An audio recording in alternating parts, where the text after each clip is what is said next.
Picture this. You decide, I'm going to focus on my year of yes. You just came out of a relationship. It ended in a way that you were not expecting. And so you're like, I'm going to practice and do the year of yes. First thing I'm going to learn to do is how to cook. You have no idea how to cook, but you're going to learn it. Instead of going to a school and trying to do it hands on with a chef, you decide to do it virtually. That might be a problem.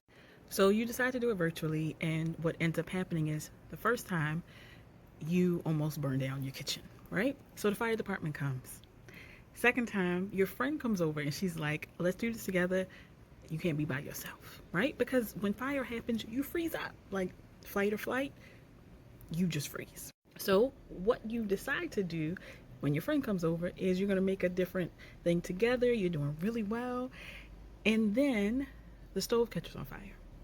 And instead of you grabbing the water, you grab the oil and you splash the oil all onto the stove.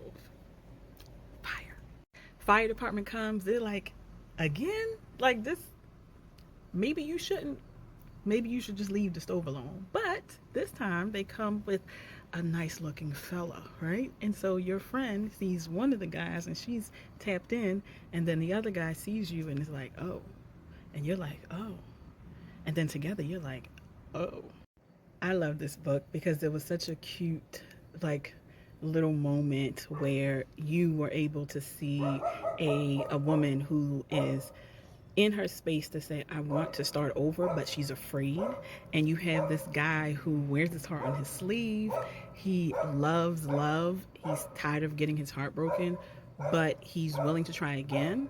I love this book. I think it was such a fun read because at times you were getting frustrated with the main character because you just wanted her to step on the other side of fear, but she was not able to do that. And a lot of the things that she was dealing with were trauma responses to her past relationship. So I love that it was a very simple read. I can't wait to see the rest in the series, but I loved how he was able to express himself and was like, I need you. Like, I want you.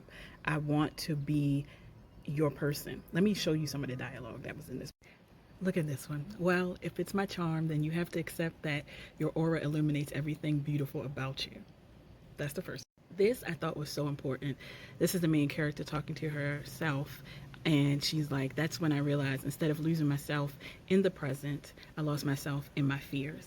I had to highlight that one because I'm like, I'm taking that for me. I'm taking it for me because it's so important to know you have to step on the other side of fear. This one, this is the book bay. I texted you those words and I meant it. Whatever this wall you have between you and me, I'm willing to climb it for you. I'm willing to climb it and help you break it down so that you can see that I am not spitting game. I genuinely want you. I genuinely want you. So to answer your question of why wouldn't I? If I'd climb walls, I'd climb a burning building for you. I don't want to give it away, but that has something to do with the story. Definitely get this Danielle Brooks book. Again, I cannot wait to see the series and how this goes together with this first book and watch the characters grow and see what they are going to do. Hopefully they'll be back in the other books, but I enjoy this. It was such a fun, cute, like heartfelt love story.